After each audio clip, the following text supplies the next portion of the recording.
And welcome again to our mentor chats this evening. The purpose of our mentor chats is to create a networking effect throughout our province so that the various teams may draw on the power of collaboration across the province. This first sort of mentor chat of the season is an informal chat. And from it, we will develop a few themes that may lead to future chat topics. Throughout the summer months, I have been collecting a few suggestions about topics for us to cover. And in fact, our summer mentor sessions were based on the feedback and the suggestions of the teachers and the mentors throughout the province as to what they would like to speak about and what formal kind of learning opportunities they'd like to arrange. And so with that, this evening, it's an informal chat, and we'll just explore various themes having to do with running your FRC teams. And maybe through that process, identify possible areas of growth and support that will inform the planning of our future mentor talks. And in fact, this mentor talk is one of the items of feedback that we received during the summer months, that the mentors would just like a chance to get to know each other and to chat informally. And so that's the purpose of this space here. So of course, this is not really a prepared talk this evening, much more an opportunity just to get to know each other. I do have, if everyone's not sure where to begin, a few suggested topics to speak about, but I will first like to just hear from everyone a brief introduction about their team and where they're located and what's the nature of your team. Are you a community team or in a school? Is it a large or small team, and etc.? And what are your strengths and what are your challenges? And that might help us to get started. I'm just going to share my screen briefly here. And give us our official title page and a suggestion that we do some introductions. So that's, I guess, where we get to now. Before we get onto the topics, let's just take a little bit of time to introduce our teams and our locations, and just, let us know about your situations. So if anyone would like to begin. Okay, I can start. And once Stephen is done, we'll ask Stephen to randomly appoint a new friend to do an introduction. So thank you, Stephen. Welcome. Yeah. My name is Stephen. I'm a teacher in Northern Secondary School. We have a school team, 88, 84, I believe. Looks like I'm the newest team in this meeting. And so we started last year, and yeah, we still are learning, lots of stuff to learn. And and actually, thank you, Paul and William, for your help. Yeah, and good. Okay, that's what I want to say for now. Okay, and how about David? You want to talk about your team? Oh, thank you for referring to me. Hmm? Yeah, so I'm Dave Tops. I'm one of the lead mentors for 4152 Hoya Robotics in Huntsville.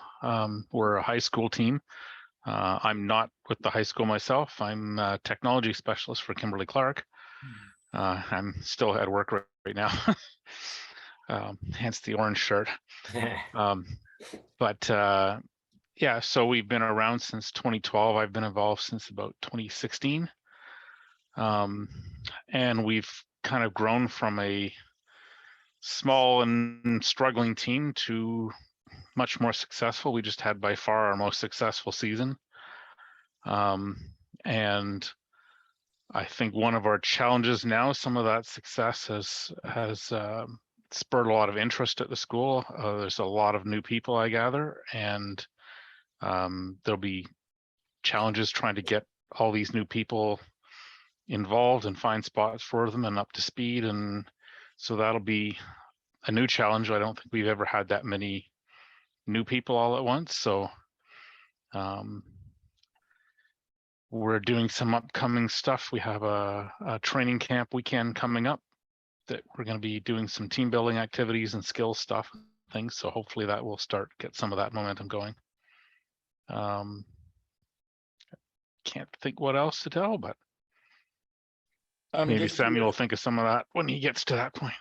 Oh yeah, well, I was going to ask you, can you talk about what are some of the things you think you're doing for team building and your team maybe building? we can get into that after our brief introductions. Yeah, I think we better finish the we'll keep introduction. the flow going, and then we'll come back to Ram's question. Thank you, Ram.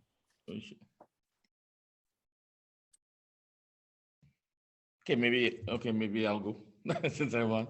Oh hi, my name is Ram. I'm a teacher at a high school in Thornhill Secondary. We are brand new. Team 2 last year was a rookie year, and just to say our challenge is being a brand new school. For first, I have most of the students graduated, so I have everybody's brand new.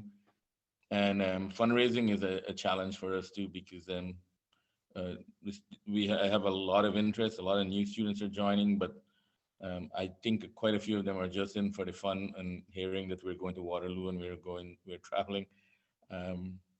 So that's basically it. My team is very young, and our focus is in fundraising, and I'm a high school team.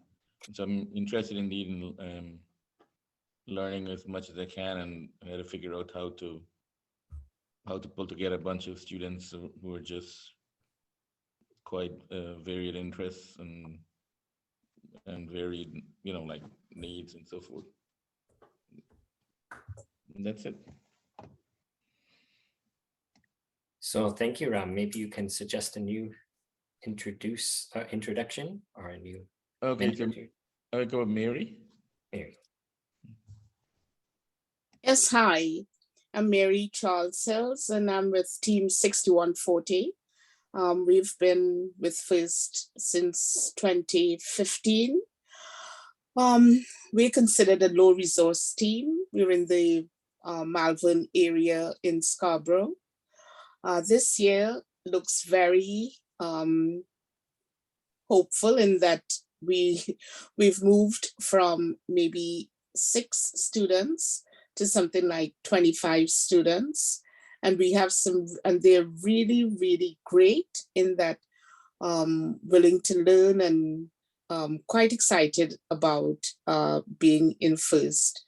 We are currently preparing for the FTC, which is the FIRST Technical Challenge. And this allows our students really to get some kind of training in both building as well as programming. So yes, we're quite excited to be back because we did not participate in last year's event due to the many restrictions that were there. So, yep. Mm-hmm.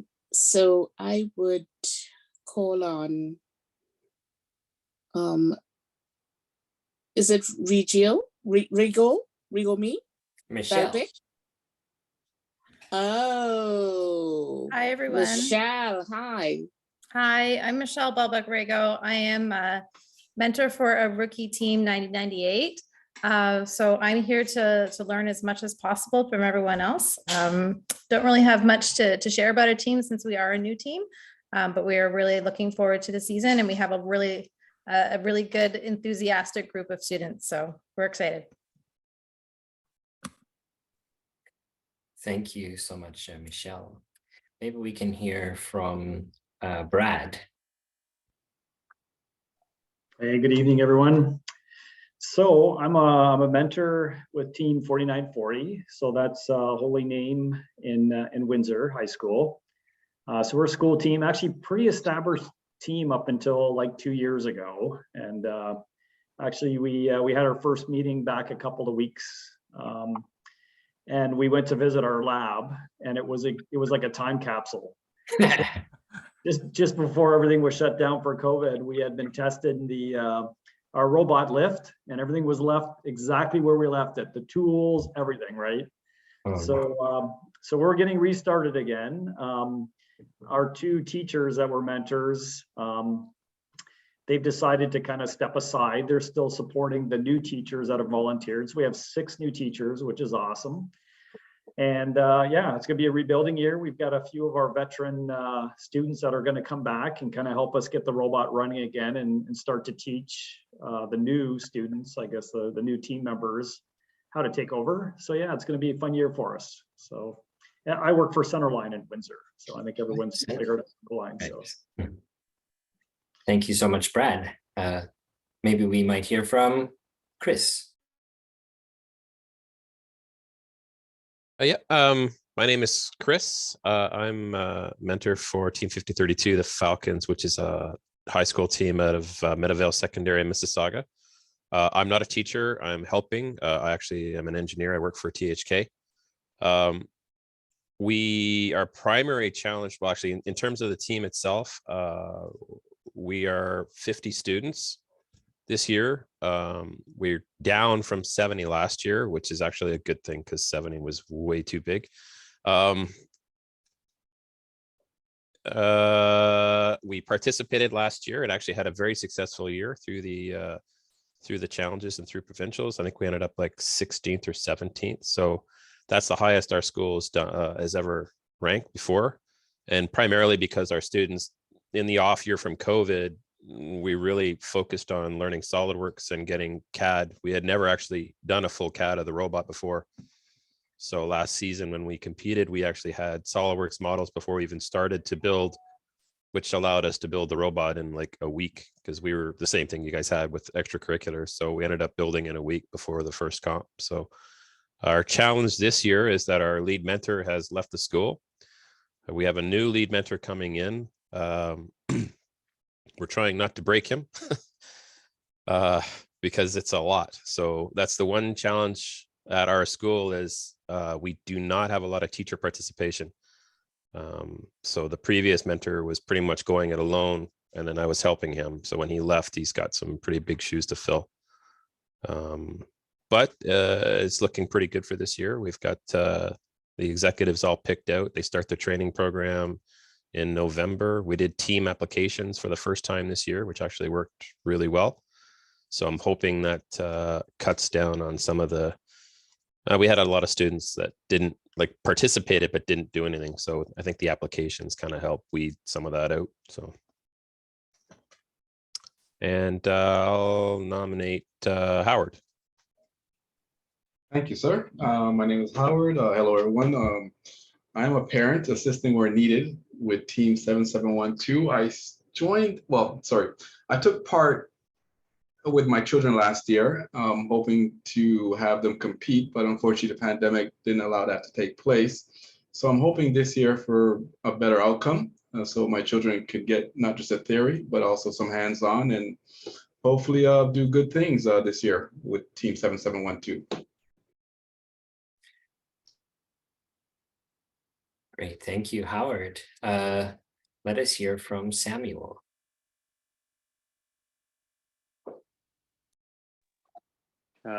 Hello. So you heard from Dave Tops earlier. That's my dad actually, but I'm an alumni for 4152. Yeah, so much of the same stuff going on.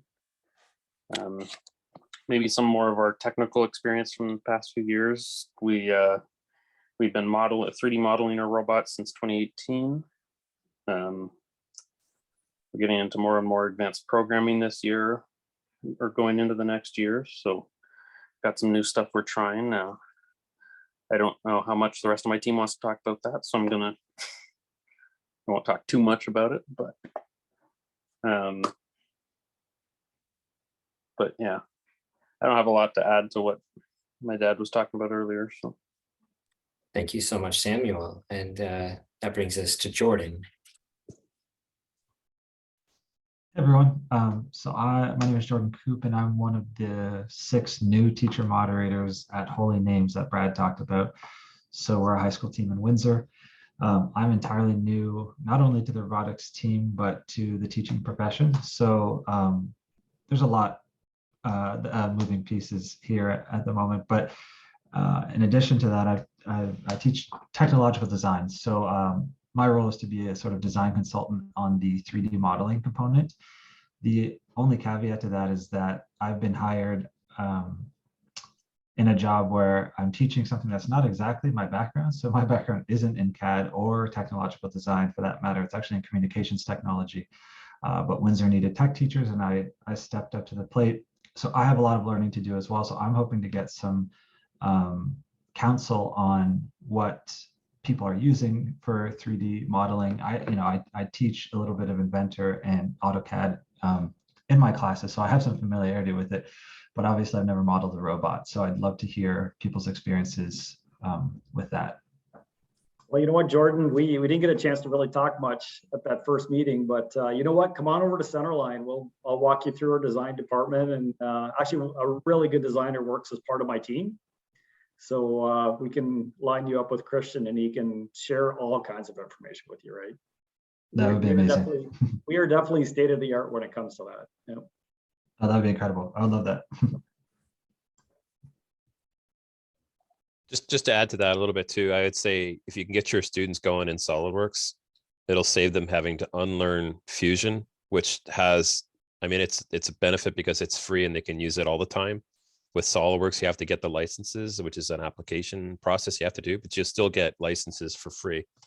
And it sets them up better for, I feel it sets them up better for actually like doing full assemblies of the robot. And you can assign one student to work on drive, one student to work on lift, and integrate all the components together, which is not really something you can do in Fusion easily. And Fusion's okay for a component for 3D print, but SolidWorks seems to be where it's at. And it's, as an engineer, it's way more standardized in industry. So it kind of sets them up a little bit better for tech jobs in the future.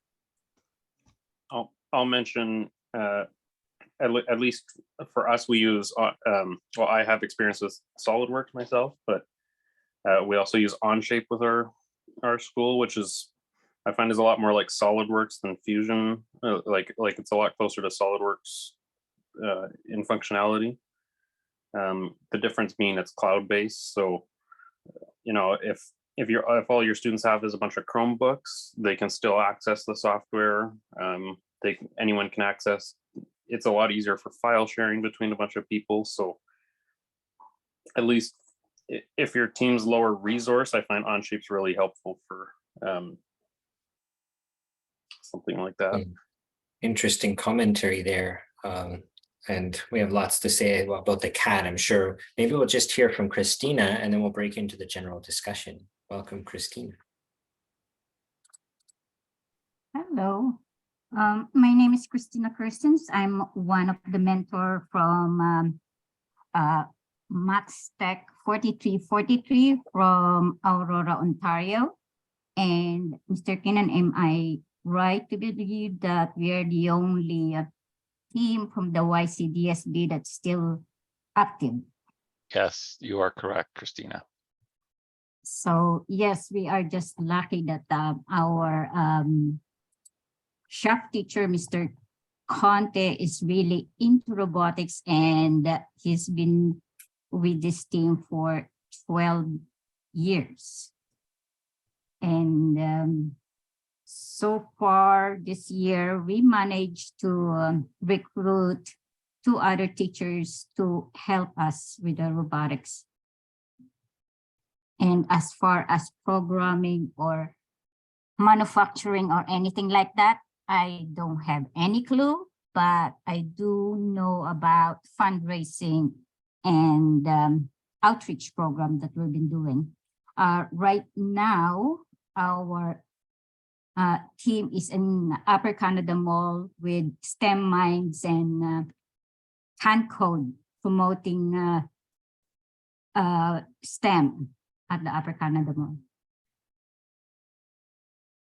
So thank you so much. It's really great to meet everyone. And we can already see, even in the introductions, there are lots of potential connection points to support each other. And I'm interested in hearing a little bit more, as were a few of you, about some of the things that your teams are doing, as this may help. I'm in contact in one way or another with many teams throughout Ontario, and I've already heard a few things this evening that may be able to be followed up and suggested. And so it's really great to have these connections here. A few themes that have come out just listening to your comments. learning the skills like CAD and coding and design and team management, and then also funding and finance. Those are some of the things. Then the other big theme I'm seeing across the entire world or most of the world anyway, is suffering from a human resources shift, as many people are retiring now. Many schools are understaffed, and there's simply just not enough people who have experience to fill in.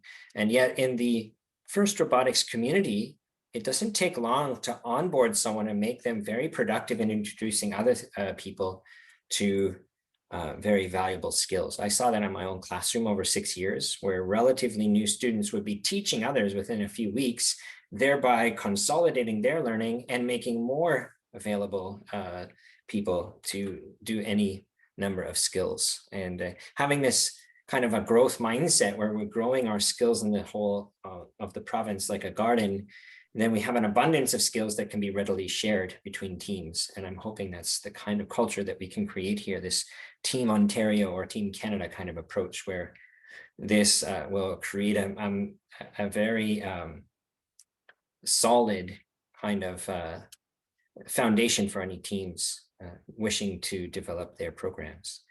So with that, we might be able to just sort of take either hands up, comments in the chat, or something to get us going. I do have some suggested topics, as I've alluded to, and these were the ones that you brought up anyway. Oh yeah, I'd like to get started on CAD. There were quite a few people who were talking about CAD and Onshape and SolidWorks.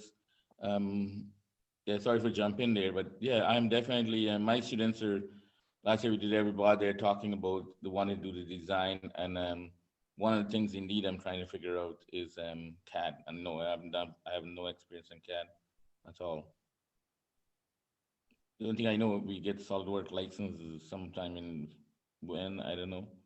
They're in November usually. I mean, one thing we found useful last year was our library at Mississauga actually has links to the Linda training, which is now LinkedIn training.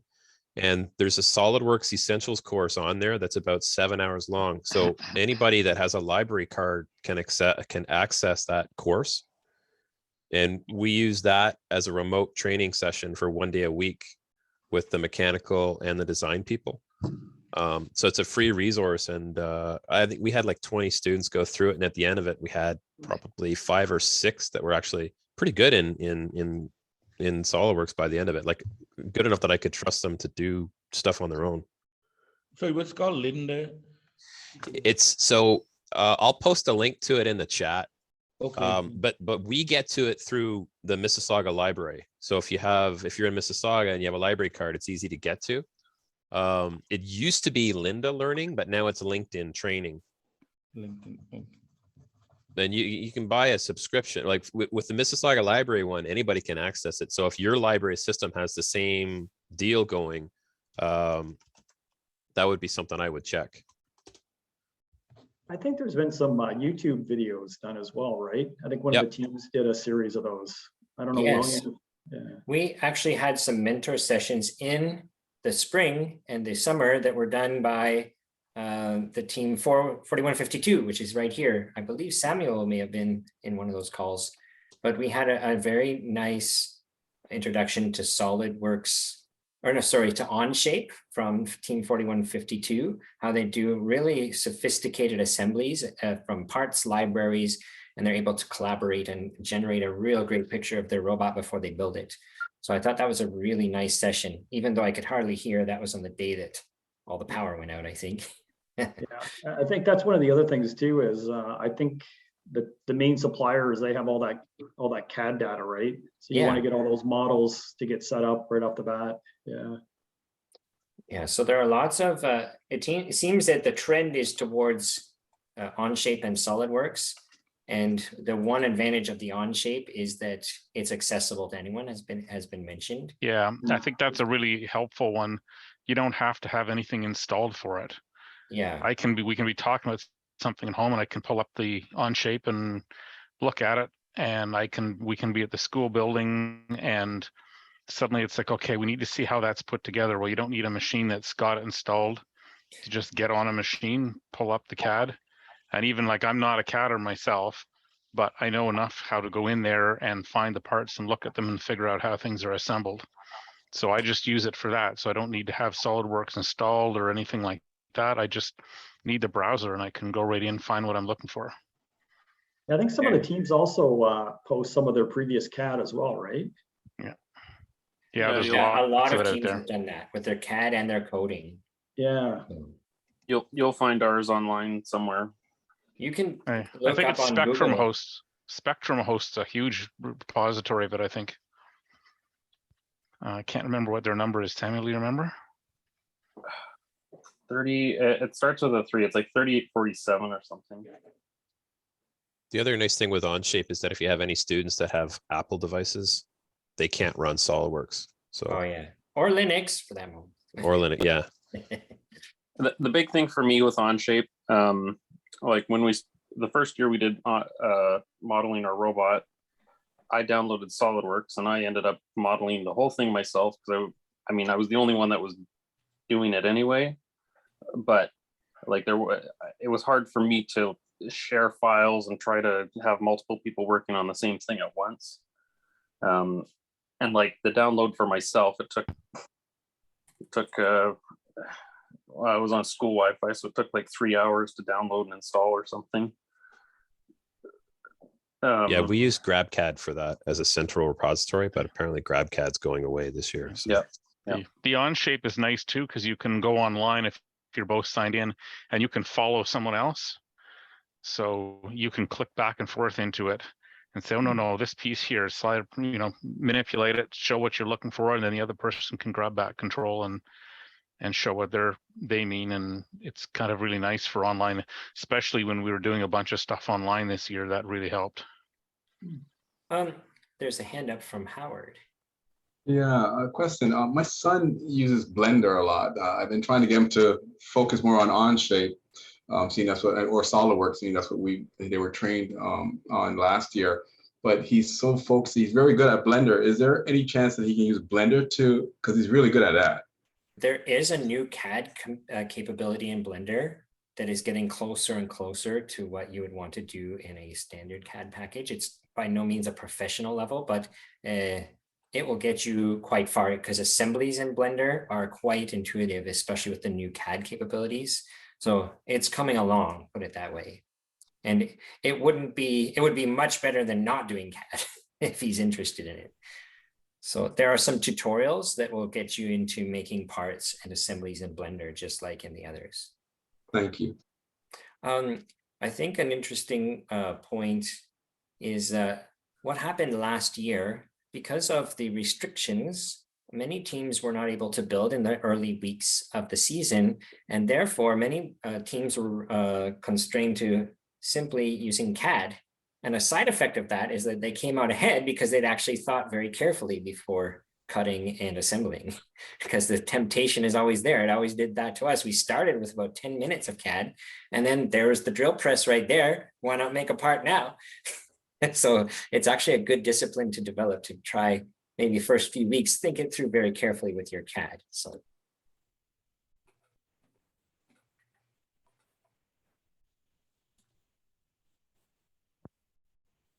Yeah, I would tend to agree on that for us. I would definitely concur as well. We said that, we had chaos in 2019 and we were always short on materials and we didn't know what the robot was going to look like last year. Because we had everything done ahead of time, we knew what the robot was going to look like. We had all the bill of materials. So the lead mentor had like one run to the store for everything and that was it. And it just allowed us to build super efficient during that week. You can even know what it's going to weigh. So we came within 3 pounds of the weight estimate. Not bad. So. Some really great ideas about CAD, and I'm sure there are some more, and everyone can feel free if we feel like we also want to go into some of the other pertinent topics. Please feel free. We'll let the discussion continue evolving.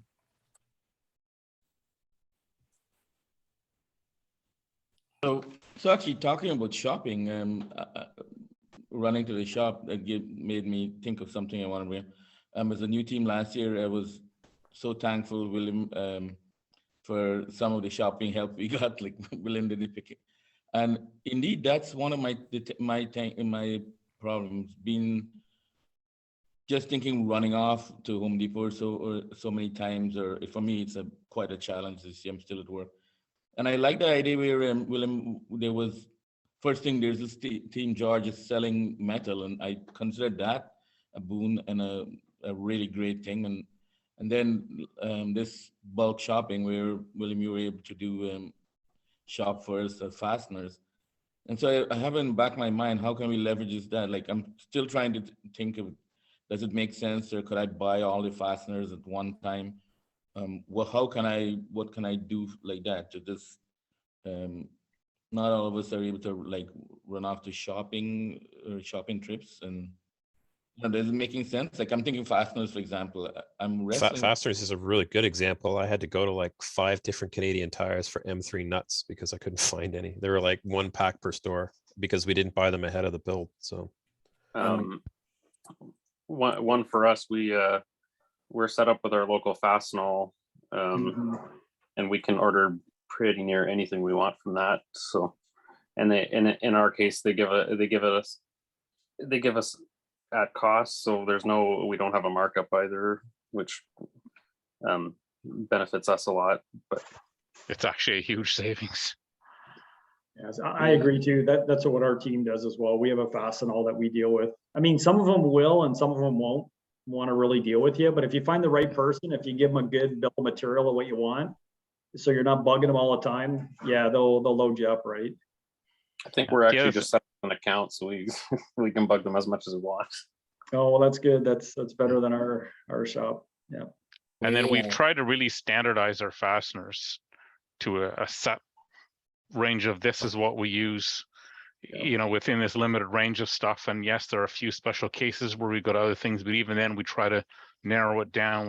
We try not to have a huge variety so that it's much easier to stock those things and have enough length and enough, so you're not always, oh, and that one's of this size and that one's of that size.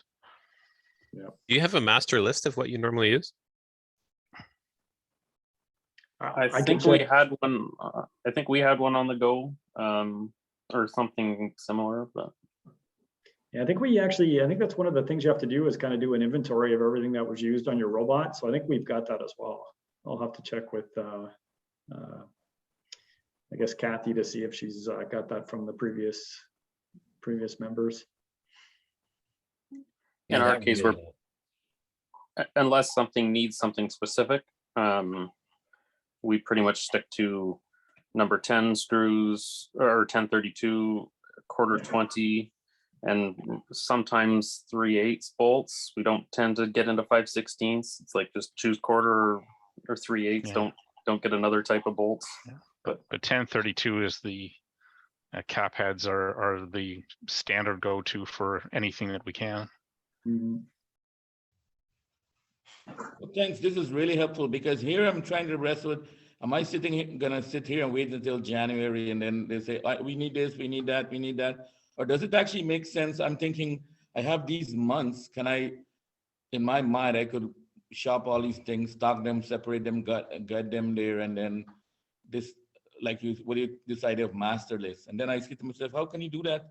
And we're not knowing what you're building yet. So that was my other question. Does it make sense to like That's you're right. saying, you're stocking fasteners, but we don't know, kickoff hasn't happened yet?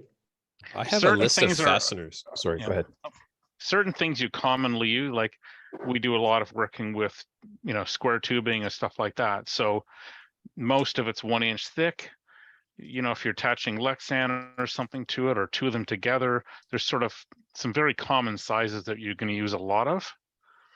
And so that's fairly easy to make sure you've got good stock of those, because regardless what you build, you're probably going to use a bunch of those sizes. Yeah, like Ram, if you've got another school nearby that's doing it, maybe you can stop by and just take a quick inventory of what they use, because that's what we would have if you were nearby us. You could come in and we'll just take some look at our previous robots, like what we used to build. And I would say even now, get an inventory or get a stock order in, because all the shortages, I'm sure it's going to affect this as well this year, right? Get a cabinet to store it too. For us, I mean, like your ability to just go out and buy whatever depends on like what your team's budget is and where you're able to store stuff.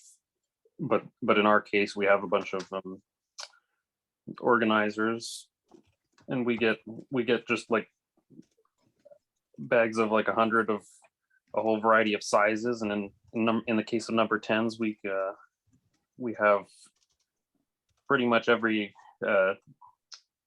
like quarter or half-inch.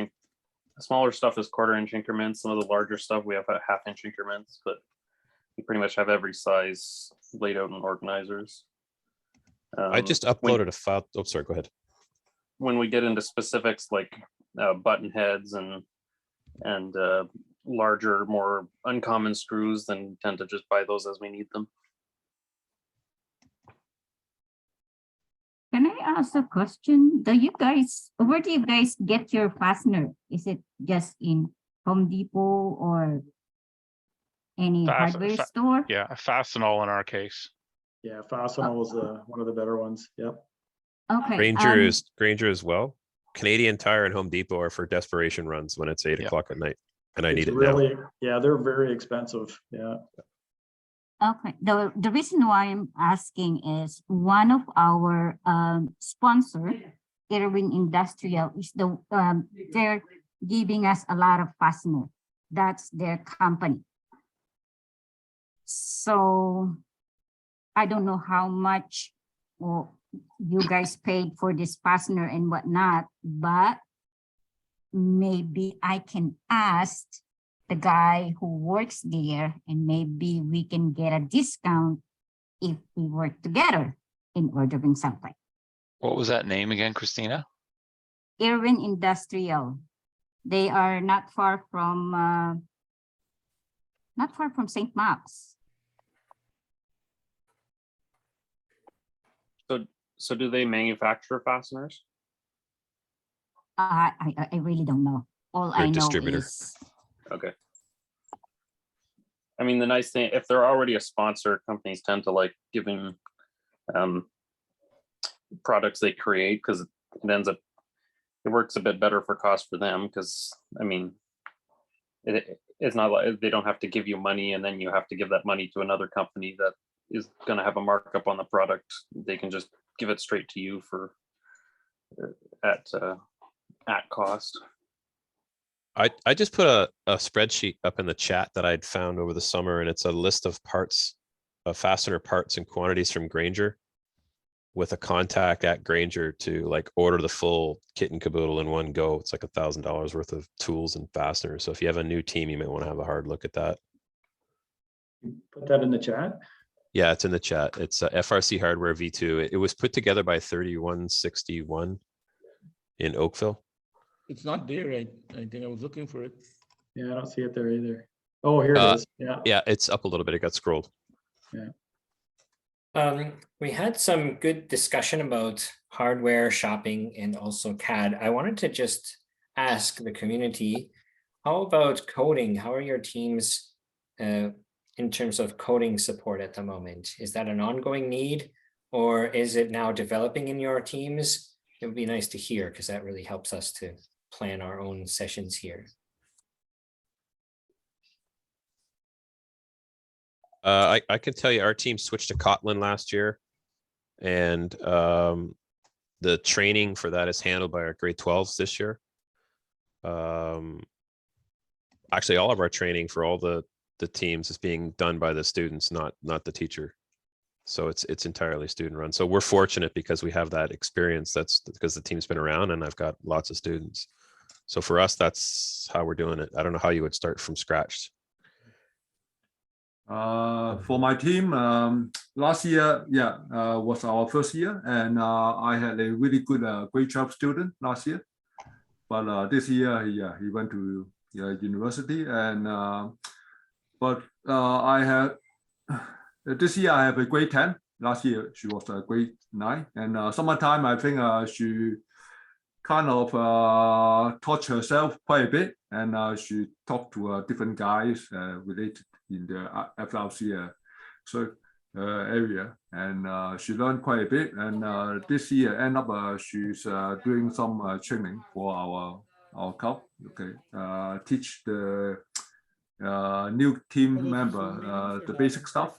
And also this semester, I'm lucky. I have another okay, teacher. I thought it's John. in-person stuff. Oh, sorry. Okay. It's at 7 p.m. and 7 p.m. Both are at 7 p.m. I think someone's unmuted accidentally. Oh. Yeah. Okay. Yeah. Anyway, so this year I also have a new teacher. Yeah, helping me, and he's pretty good in electronics and coding. So everything seems getting better, at least. Yeah. So, it's Mary Charles Hills, Team 6140. We would appreciate, if we can get whatever assistance we can in terms of coding. We do not have coding as part of our curriculum that's being offered at our school. Like I said, we're a low resource team. Paul Keenan, who is on the call, he had come in to just do a run through for our FTC, which is First Technical Challenge, which we're working on now. So yes, those students, and that's block programming. So in terms of when it comes to FRC, of course, that would require quite a bit of knowledge, which my students do not have. Even though we've been with First since 2015, we have a brand new team. It's all new students. So the 25 students are all new. So we have probably maybe 6 students learning the FTC coding. And they are quite willing to learn. So if we can get some support around that prior to the beginning of the season, it will be greatly appreciated. Oh, that's great. Thank you, Mary Charles. So it's good to know we have a variety of needs in our community in terms of mentors and students for coding. There is quite an abundance of material online. It just has to be curated and selected strategically. Like I just learned about the Kotlin, for example. Somebody put Kotlin into the mix, Python and Java, and the C++, and then there's the visual one. Oh, now I'm blanking on the name. There's one more. It comes with LabVIEW. Yeah, LabVIEW. That's it. I haven't used that one since 2016. So the community has a variety of initiatives that may support coding. For example, because of our new facility, relatively, with online learning developed over the last few years, many teams have been able to gather together groups of students and mentors and have 1 or 2 mentors from one particular team support them. And then these are being posted on YouTube as well. So there's quite an active community developing around that. It would be great to get everyone who needs it sort of lined up with other teams who are actively posting content. We have a little bit at First Robotics Canada that was developed over the last year. We had a series this time last year to go from 0 to doing Java to move the robot. And then in the May to August period, we had a few more sessions where, for example, Team 1114 did a really great job showing us their coding framework. And they shared with us the links to the GitHub repositories from their previous projects. And that's a really great resource, as there are 2 ways that people learn coding, one line at a time or looking at the big picture, and both can be really helpful. And so we've had both kinds of content being posted. Then there are groups of teams, like, for example, a really interesting initiative that I've heard out of Hamilton, this idea of the covalence crew, where we share mentors around like covalent electrons, because each atom doesn't have quite enough electrons, but when together, then they share them enough. And it's a nice concept, because one team may have an extra coding mentor, another one may have an extra CAD mentor, and together they have enough. And I think if we start thinking like that, we will realize a huge untapped sort of potential in our system in Ontario. And that goes for business and fundraising as well, because some teams are chronically underfunded and or challenged with funding, and it seems that others just have that magical mix, and someone with a very charismatic outlook that has been able to generate a community of support financially. So speaking about finance, I do know that that is an issue that comes up for teams. And I have heard from a few teams over the last few weeks that they are having some issues getting their robotics fees together for this year. It would be great to hear from you as well about your thoughts about finance. I know that some teams are now working on it and some have quite a financial system already in place.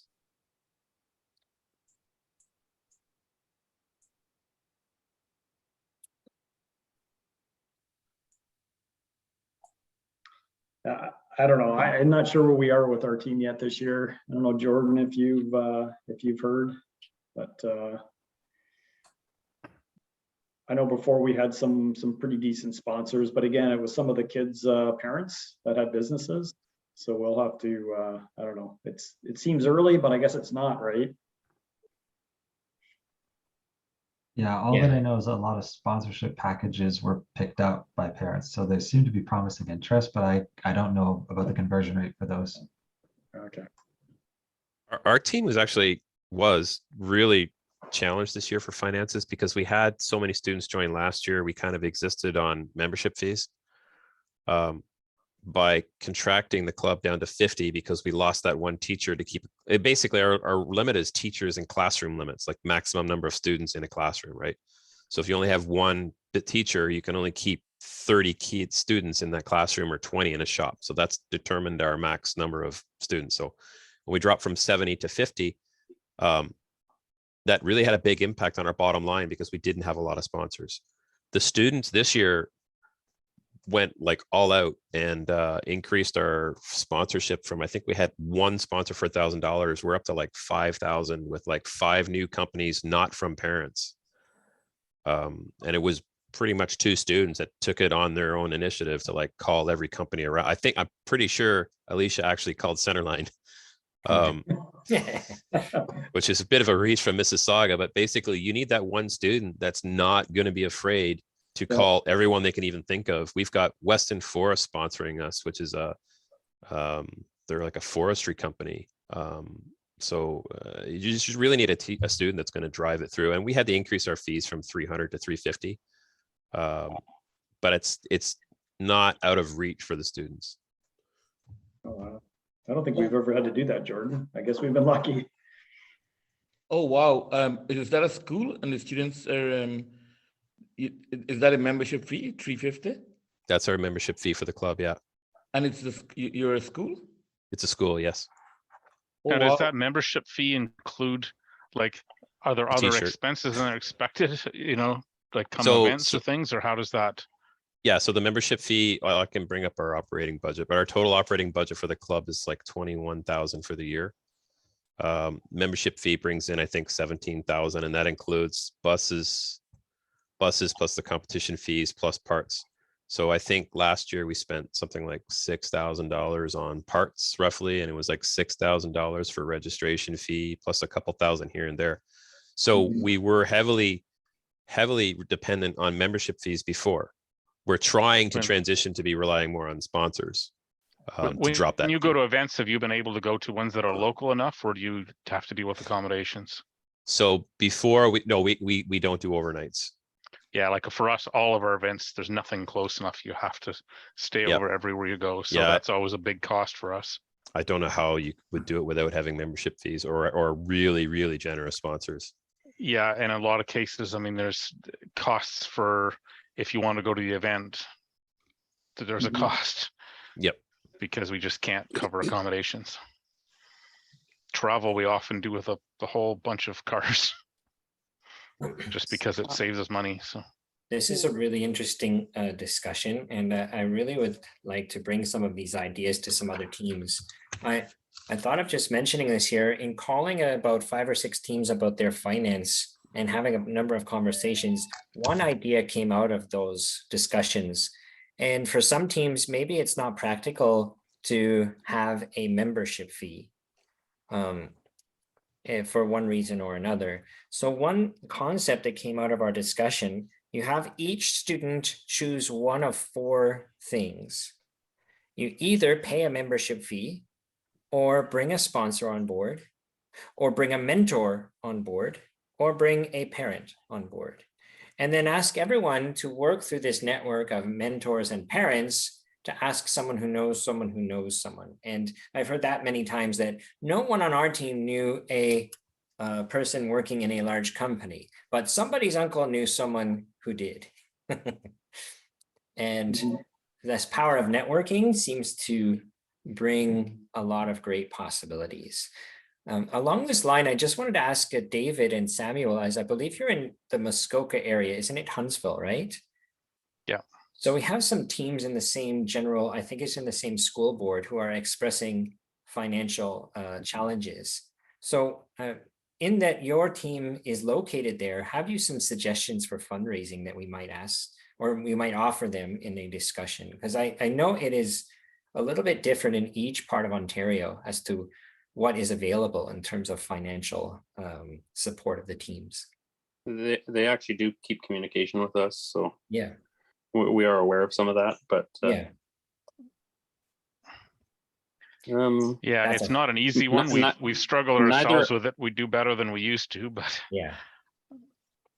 Neither of us do it. Like, we have a business team that handles financial stuff, and neither of us are really participate in that team a whole lot. So I'm not super familiar with what we do. Yeah. I know one thing that's been helpful is being visible in the community. You know, getting a robot out, showing it off at events, taking it out to community events. We had it at the Fall Fair just a few weeks ago, and we're showing it off, and we actually got some sponsors right out of that saw it there, that talked with our people, and have since come forward and helped sponsors. So it gets a lot of goodwill, gets you known around the community, and when you do go asking for money, people are aware of who you are and what you do, and it makes it a little bit easier. One thing we did last year was we actually, at the end of the season, we actually sent a thank you picture. Like, we made a big picture and we sent it to all of our sponsors, like the non-cash ones and the cash ones, with a t-shirt. And we made a booklet that had our story through COVID with all the pictures we took. I found that and I actually delivered them. And I found that when I was talking to the sponsors, a lot of them actually had no clue what the robot even looked like. So that personal touch of delivering it and explaining it and going like, okay, this is what the robot looks like, and showing them the pictures. A lot of the companies just sign off on the sponsorship. They don't actually understand what it is they're signing off on. So that helps. The other thing we did differently this year, in previous years, we tended to scavenge the robot for parts, like as soon as we could, and like take it apart like as quick as possible. Like by the end of October, the last year's robot was gone. This year, because last year was successful, we want to keep that robot alive as long as possible to use it for testing. And nothing is better at making a crowd go wow than, you know, shooting a ball at them or whatever. Keeping that last robot together is something I would really recommend doing. Yeah, our team has saved every robot. We've never taken parts off it. Yeah, I wish we could do that. We don't have the room or the money for that, but we do try to keep it, you know, especially successful, and we try to keep it alive as long as we can. It's really nice to go to the headquarters of 2056, as they have quite a museum worth of robots from the past.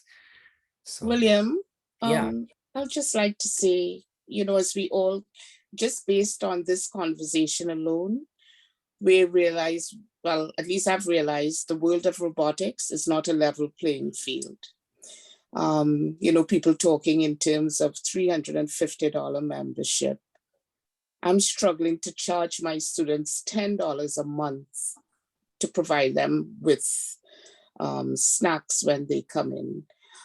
We go out to our community, and you know, we're in Malvern. We go to the community, we go to the supermarkets. The supermarkets give us $20.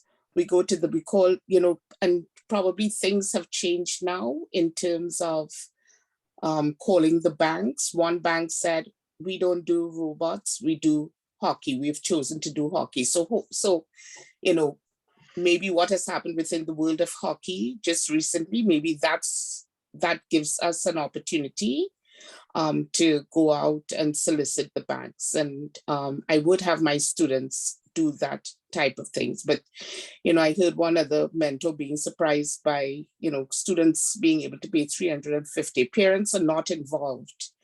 And it's great to hear that, you know, the parents will take the packages, because what I have looked at, I'm the business studies teacher at school. Therefore, my background is in marketing. And when we go to competition, I notice the sponsors that are out there. So a sponsor like, anyway, I don't remember, one of them, you know, you hear the students going up and saying, oh, thanks to, is it DeFasco? I think, and there is one close to our school. I went, nothing, you know, they don't do sponsorship. Sure, I think at the end of the day, it's great that teams can go or their parents have that connection and they're able to go get the sponsorship, but it's really not like that throughout with all the teams, right? So, it's just not a level playing field. So in terms of the sponsors, I guess the one advice I would give is our student probably contacted 200 companies. Yep. And they targeted companies that were in the tech field. So I know in Scarborough, there's a lot of companies that are tech companies and that are building robots and building machine tools and building machines. I would suggest focusing on those guys because they will pick up, like all those companies are desperate for people right now. There's a severe labor shortage for assemblers. So if they can be involved with robotics team, I have 2 of our students are working at our sponsors now. Yeah. Because they were involved. So I would target that. That'd be my suggestion.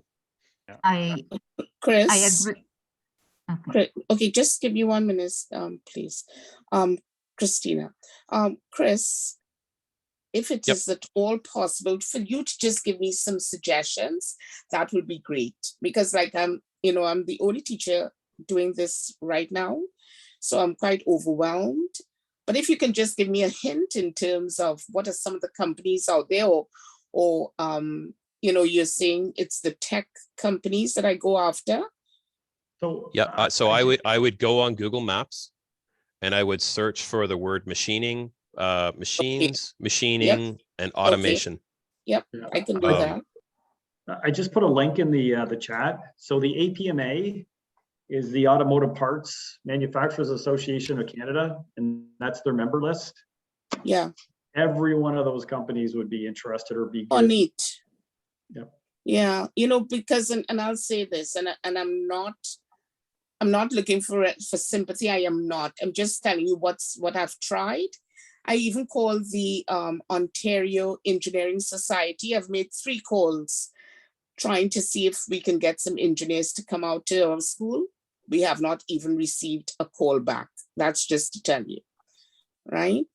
So thanks for that link, Brad. You're Thank you. I see Christina had some things to contribute as well. Yeah, I agree with Chris. That's what we did with 4343. We got some sponsors that has a plant just across from St. Mark's. By looking at the yellow pages and jotting down every manufacturing, fabricating, and any engineering companies that in the area. And we did we sent emails to everyone. And out of, I don't know how many companies we contacted, at least we got 3 that said yes and give us some money or donation in kind. It's also very hard. The students have to be prepared to get a lot of like negatives. And we told them, like, just be ready. You're going to get tons and tons of no's, but focus on the 1 or 2 yeses you get. I'm going to put a copy of our template that we use for emails in the chat as well, just in case that's useful. what we I- also did, is we told these companies that we are willing to do a robot presentation at their convenience to attract this different engineering companies and whatnot around the area. And we did. One thing for us, like what's been able, we don't have a lot of technology companies around, but one of the things that's helped us in the community is our outreach. Like, because we go to the fall fair, I mean, we have a lot of outdoor events in the community, but because we go around to a bunch of these, there's a lot of people that are like, oh yeah, I saw you there, and so they've already seen the robot doing a little bit. So then when I think FTC might be harder too, right? Because there's no robot. Yeah.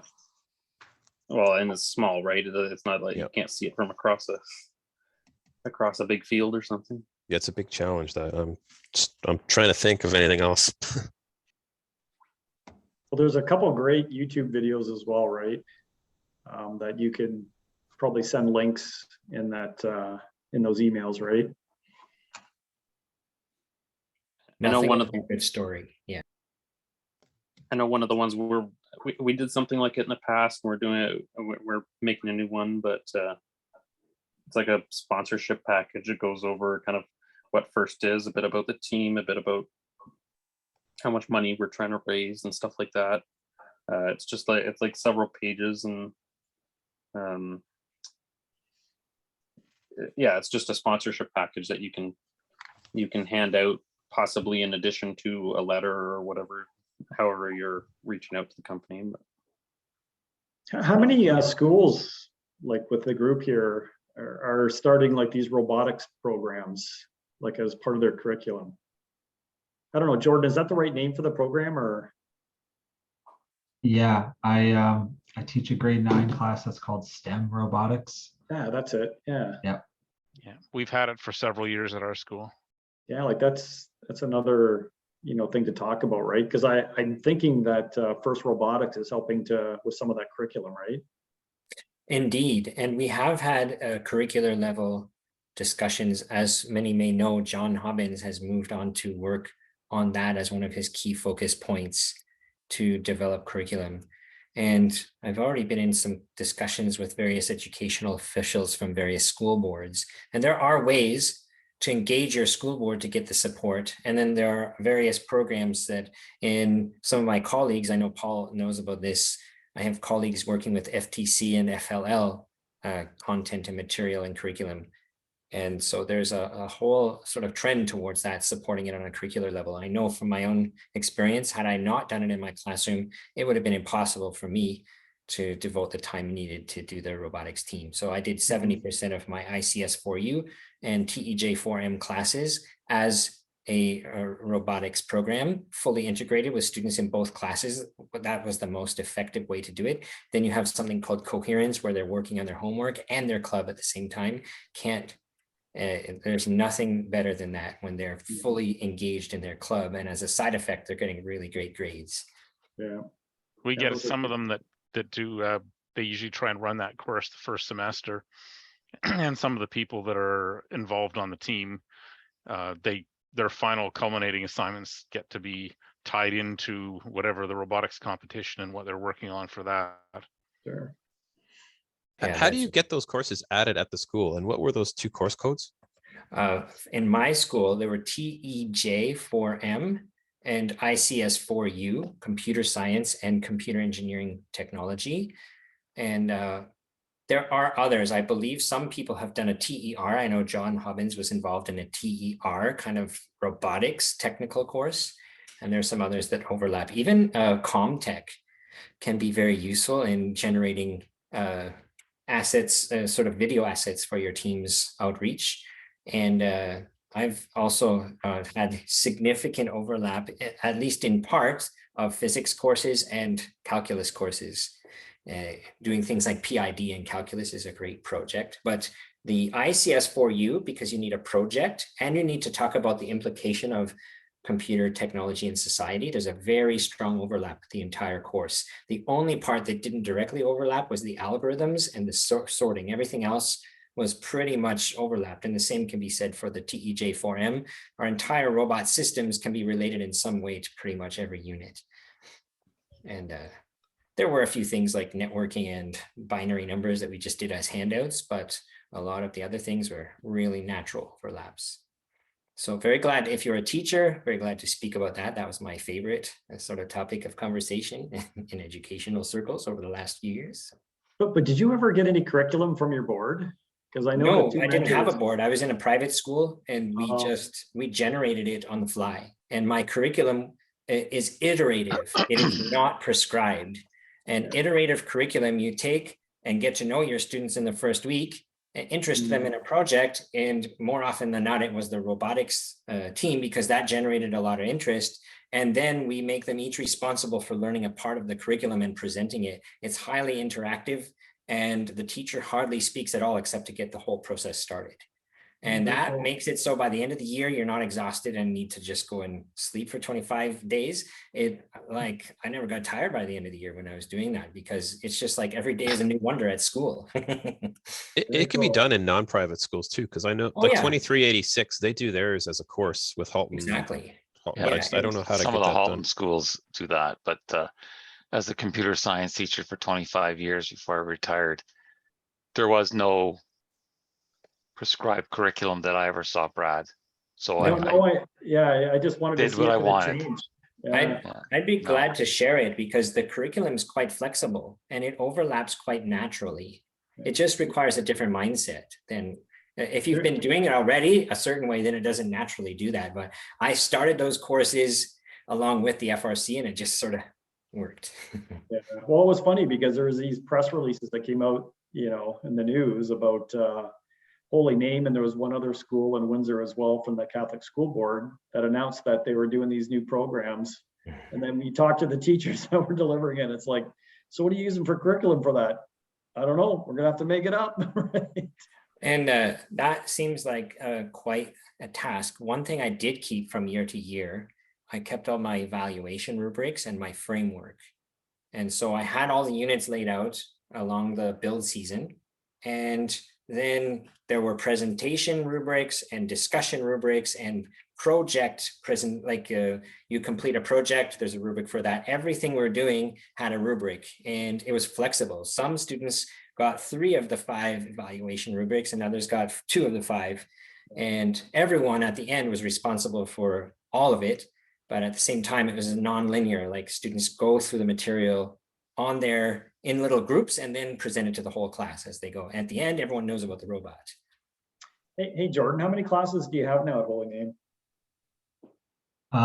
In general, I'm teaching 3 classes. But how many of the robotics or STEM robotics courses are being run now, or classes, I guess? My understanding is that there are currently 3 grade 9 sections.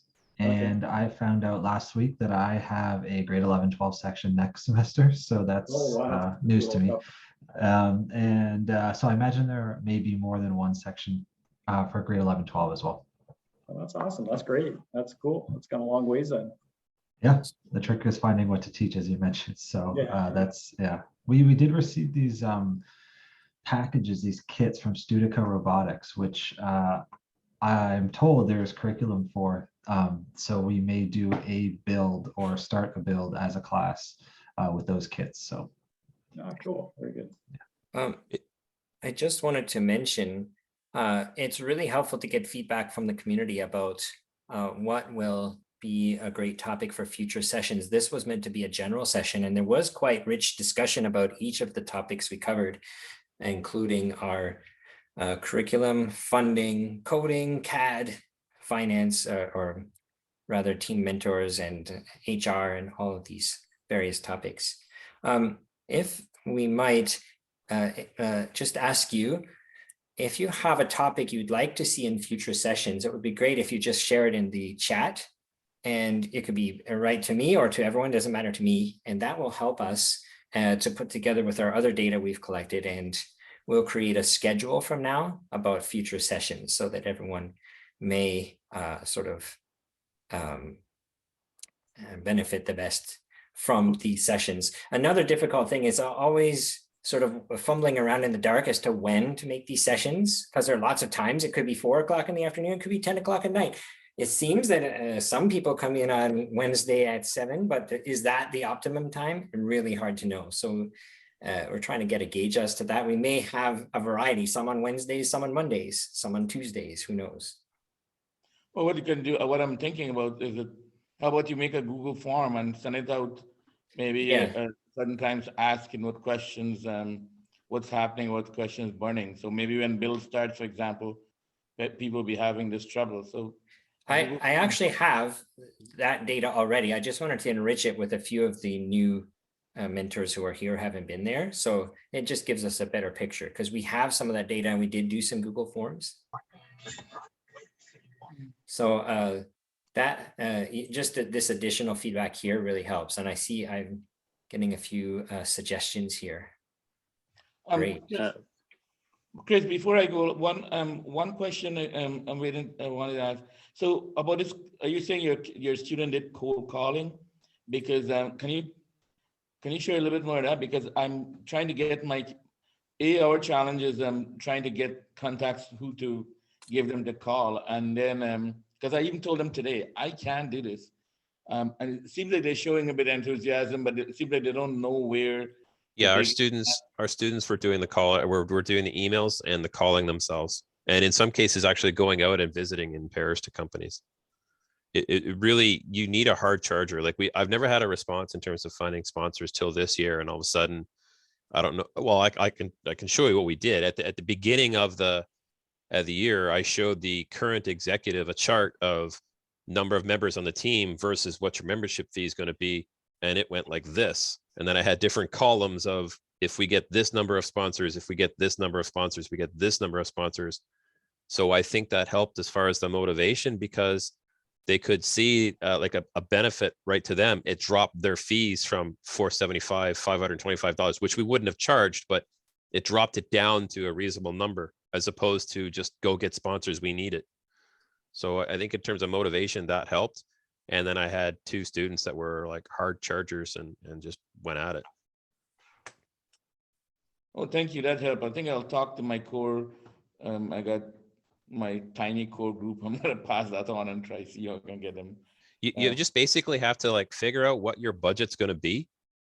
And then, well, for us, we tied it to membership fees because we charge a membership fee. So I guess if you can charge membership fee. I'm trying to raise the registration fee. We don't even have the registration fee yet. That's why we need to have membership fees, right? So there's a good sort of point.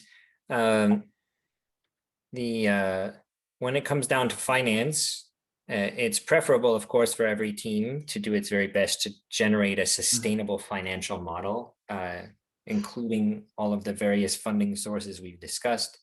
If it comes down to it, it is really beneficial if you let First Canada know directly if you have a issue, because we often get requests from potential sponsors, and we're able to line those up with teams if they've let us know directly that they are potentially in need of some financial support. Now, that's not going to cover everything, but it definitely goes a long way to supporting the team.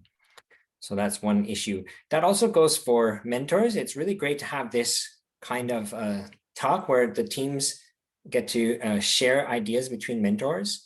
And hopefully through this sort of forum, we get to have the connections to be able to support each other. If you're finding you're short of this or that kind of mentorship, you can let us know as well, because we may be able to line you up with some other teams nearby or nearby online that may be able to offer that kind of support.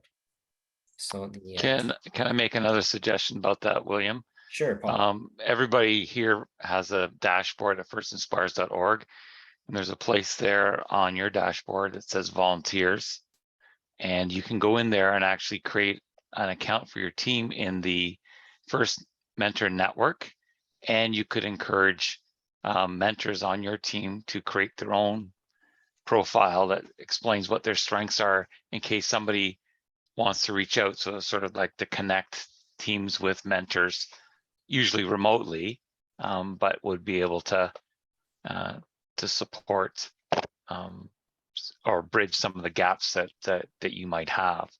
So that's one of the ways that you might consider that. It's a newish initiative by First Headquarters, but one that is really exploding down south in the States. So Yeah, you know, hopefully I we just can do did that. Yeah, I just filled that out. I thought I was doing it for like First in general, but it was the US because once I filled out my profile, it was all American or like Michigan teams that showed up, right? I didn't see anything in Windsor. What I would tell you is that one of the friends that I have at First Headquarters, she's the one that is in IT that's doing a lot of that, initiating that program, and she's been showing me some of the stats. So that's why every chance I get, like right now, I'm encouraging people to do that, so more and more people can do that.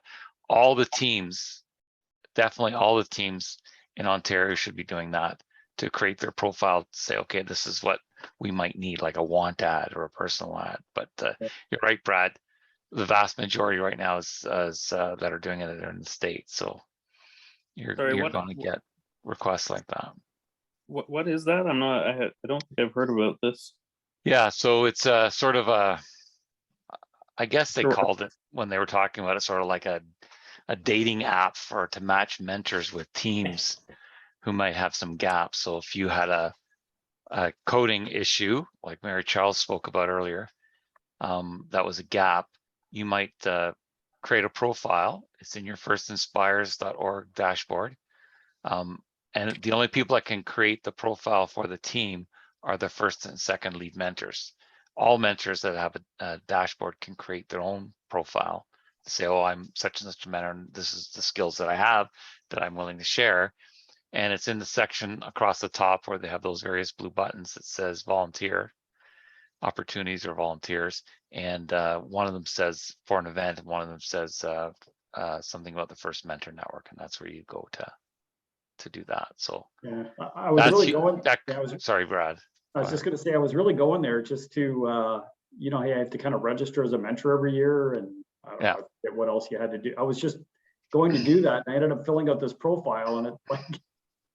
Well, the other thing I wanted to mention about is to try to make sure that if you could spread that out now that you know a little bit about it to teams, that would be hugely beneficial to us in Ontario for sure, in addition to the stuff that Williams talked about the MAC crew and the various other hubs that we have to support teams. But that's something to consider.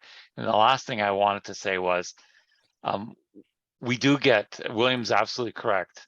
We will get notification that there's a sponsor that wants to support teams that are, you know, are having difficulty getting the money needed to compete.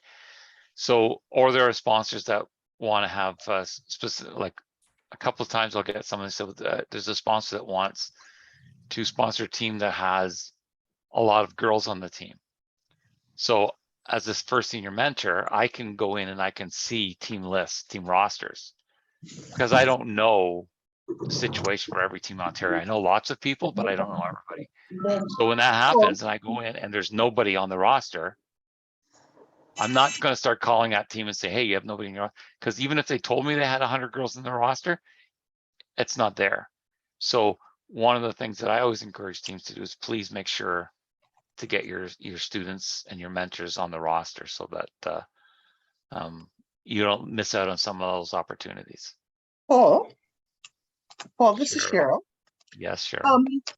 That's fine. Like, I just came in late and I wasn't too sure about, because we think the registration fee this year is quite high. And we serve an underserved population. In the sense that if sponsors looking for that, you're not going to see that on the dashboard. So how do we make a need like that known in case someone is saying, what, I want to work with the underserved community, the BIPOC community, or something like that? Yeah, and that's, I think you came in after William had said that one of the things that happens is, you know, like I know you and most of the people on the call, and people will email me and say, just like you're saying right now, this is a need that we have, right? So if there's something that comes up, then we know that that's a place that has a need. If people don't tell us these things, then when those opportunities come up, we can't help, right? So that's just about keeping our, there are people that are first mentors, and if I don't see them at an event, I don't hear from them. And it's not that they have to talk to me, but if you have questions about anything, if you have concerns about anything, contact a first staff member and say, look, this is a situation, or we're going to need some money. Is there anything that you can do? Like, we want teams to be able to compete, and we realize, as Mary Charles has already mentioned, that it's not equitable throughout the province, or probably any No. of the states or any of the countries. And there are definitely situations that we want to do what we can to support, and there are sponsors that want to do this exact same thing. So Yeah, because that's we, what I would say. because we don't want to discourage anybody because of No, financial insecurity. right. And we go out in the community and in underserved communities, and we get members from there as well. So Yes. we want that to be a hindrance for them being part of the team. No, you're absolutely right. And we, in that case, so we obviously want the same things. For Okay. sure. I'll pass it back to William. Thank you very much. It was really great to meet everyone. William, yes. before you close, Yeah. I know it was either Samuel or Chris who had mentioned posting a template. Yes. Yeah, so, but I didn't see it on the chat, so. Yeah, I'll post that now. Okay, is there a way to thanks. send this to you direct? Can you post your email and I'll Sure, email it to you direct? will I don't do. want to Yep, definitely. post it across. Not a problem. Just curious, when is the invoice coming out? Because that's part of my problem too, is trying to figure out, okay, what is going to be my deficit? Because we are being fundraising, and then and my goal is really to tackle this deficit of the fee. The invoices will be coming out in November, and they'll be due at on the last day of November. And so generally in the first 2 weeks of November, you will get the invoice. In general, they'll be coming out by default at that time. If you'd like it earlier, you can email me and I can see if we can forward that to our finance. Oh, I thought you had to pay on November the 14th. No, I think typically in the States that's done, in certain states anyway. Here in Canada, our payment deadline is the 30th of November. Oh, okay, that's at least that's a little bit of a breather there. Yeah, so I guess what's not commonly known is that, especially if you haven't been around, is everybody used to have to pay directly to the US in US dollars. And what Mark Bredner arranged a few years ago was that an agreement with First Headquarters, so that when you pay your registration fee, that money passes through us to the States. We don't keep that money. It goes directly to First Headquarters for a whole bunch of things that they do, including the kit of parts and events and stuff like field. that. Yeah, right. So that's how it works. And so the issues that we've had the last few years is that there's notifications coming out constantly from First Headquarters, and while we were hoping that some of them wouldn't come out for this, the information about paying, they have, and it leads to some confusion. Like, I'm fielding calls, I'm fielding emails all night tonight from second-year teams or third-year teams. Wait a second, are we supposed to opt out of this black tote in this chassis? And I keep going, no, please do not opt out. Teams that are opting out have tons of stuff from years past, and they don't necessarily need that. But you know, you have to make that decision, but it should be an informed decision. Everybody should do that. So that's another example. If you have a question, that you should reach out to somebody. So these teams are, so that's great. I'll also say, don't if you're looking for help, feel free to reach out to like other teams that maybe the team has a contact and you're like, hey, I got this question you might be able to help me with, or you can ask William and he might be able to pass it on to someone he knows, either within First or from another team. Like if you're just looking for direct help on a specific thing, you can reach out to other teams for that help, not just through these mentor sessions. That's really great. It creates a sort of a community in your area. And that was a really rich part of our experience here in London.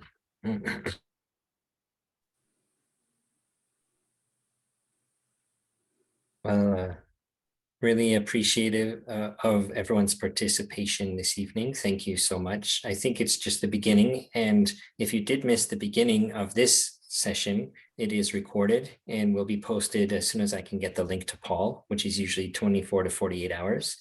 And we have also several suggestions for upcoming mentor session topics. And based on all of the feedback I've collected since May, we'll have a schedule of these mentor talks posted, perhaps with some various nights and a few various times, just to experiment and see when people find it most convenient to join. And we will share those in the program updates. Please keep in touch if your team needs anything with your fellow teams and of course with First Canada, and we'll all do what we can to have a powerful sort of culture of support throughout our entire region and even our country. And that becomes a really rich part of the experience, life transforming for many. Oh yeah, as long as it's, sorry, William, as long as it's past 4 o'clock, 5 o'clock, because school ends at 3 and then there's staff meetings some days. So exactly 5 o'clock, yes, our staff meeting don't run past. Okay. 5, so something like that. Good. Okay, thank you. Thanks. So we'll have a wonderful evening all, and would love to hear from everyone. I wouldn't mind just spending a few moments with Cheryl and Tony as you just joined. I'd like to get to know you just a few moments. And all right, thanks everyone. This was a great session, William. Thank you. Thank you so much. So great to meet you, Mary Charles. I'd love to also visit you in your build spaces when I happen by your areas. So if you invite me, I'll try to line it up with when I'm already in that city, as I have had occasion to visit about 15 teams in the last year, and it's been really an amazing part of this role. Would love to have you. Take care. Thank you. Thank you so much. I just need to check the chat. I hope you can extend the same offer to 7712. Thank you so much. That would be a really great privilege. And seeing the energy in the built spaces while teams are working, it cannot be matched. So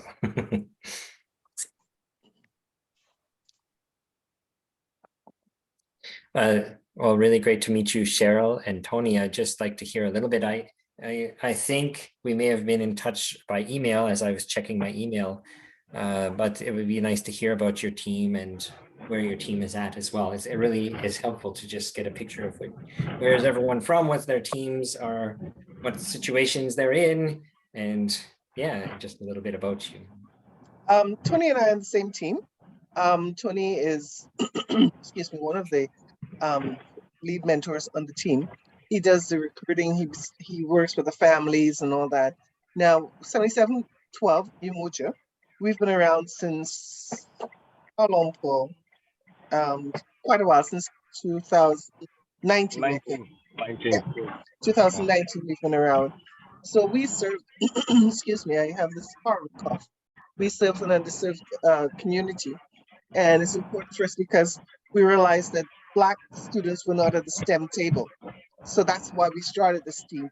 So looking around and even at many events, so to get them interested into what they appreciate STEM and STEM careers, we created Umoja to do that. So since that, we've been competing, enjoyed tremendously, and we continue to recruit. As a matter of fact, excuse me, we are planning a community event in the York Gate Mall, which is near to York University, because they have sponsored us for space in the past, but we've not been able to come on campus since COVID. So we're hoping that everything remains the same. We have the space there to build, and that's what, because we have no plan B at this point in time. So I started conversations with York again. Not only do we want space, but also to support for coding and CAD, and also to access to the machine shop or the services of the machine shop. Tony can tell you a little bit about the recruitment numbers so far. Tony, do you want to jump in? Yeah, I think as it is, just with returning students, I think we've got about 25, and I have to check the portal. I don't know how many I've got on the portal. I've sent emails. Maybe I need to do a second round, but there should be at least 15 on the portal, but there's 25 returning at least. And of new interested, we have at least 10 probably. So at this rate, you know, we are talking at least 30 students between the, you know, the returning and the whatever. But like Cheryl said, we have some major challenges right now. Number one is build space. York has not really said, yes, you're good to go, which is of concern, or yes, we can help you with mentors. I mean, last year, they gave us people from something called K2I program, and those mentors were really, really good with the kids. Just to keep you up to date, Tony, yes, they will continue that, but it's a space because they've expanded the number of students and faculty. So Okay. the space is what we have to, you know, be concerned about. Just having them allocate or find a build space for us, because I guess what we had last year is possibly no longer available, so they have to find new build space. So they've said yes to the space? I see, take a look at my email that I sent today. So space, you know, so that's, you know, bar. So I'm just going to go out on a limb and say, yeah, we will be going back to York. And yes, we will be encouraging new members from the community through the community outreach to reach out and to join the team. So what the conversation was earlier is whether or not we have been looking for sponsorship. We've been applied for some grants, and we have to hit the ground really, really hard to get sponsorship money for the team. So Neil and Paul were talking about sometimes there's sponsors out there who probably are looking or interested in helping sponsor a team. So being BIPOC and also to serving, you know, some of the underserved communities, we were hoping that if there's an opportunity for that, we would love to be present. We'd love to say, hey, here we are, we're looking for sponsors. We try to get the students to go out and do some fundraising, but we have not been successful in getting a key sponsor to help us from year to year. While we're trying to build some sustainability, it is really hard, but also too, we are looking for that. And if there's an opportunity, we want to get our kids to go out there and help us. Well, that's really good to know. And that really helps just get a picture of where all the teams are at. And so I hope that we can stay in touch about all of these issues for all of the teams. And we'll continue with our set of mentor sessions. And as the season unfolds, please keep in touch and just let us know how things are going. Yes, I certainly will. I usually keep in touch with Paul, and like I called him last night, and I got a chance to speak with both him and John. Nice. Oh, that's good. Because we had applied for the equity grant, so Nice. it's been like, hey, when is that coming out? You know, you're gonna get it, you know. So that's what I was looking for, because that will help us tremendously in alleviating the burden of the financial cost for registration. Oh, amazing. Well, that's really good to hear. And hopefully there will be, everything will work out for each team. Yeah, but still, we still need, you know, to top that, you know, whatever we get from there, we still need to top it up for the rest of the registration plus parts and all that stuff. And, you know, all the things that go along with running a team every year. Excellent. Well, thank you so much again, Cheryl and Tony. Great to meet you, and as well as Samuel and David and Ram. And really hope to be in touch with everyone very soon. Ram, are you from a school? 8764, what school is that?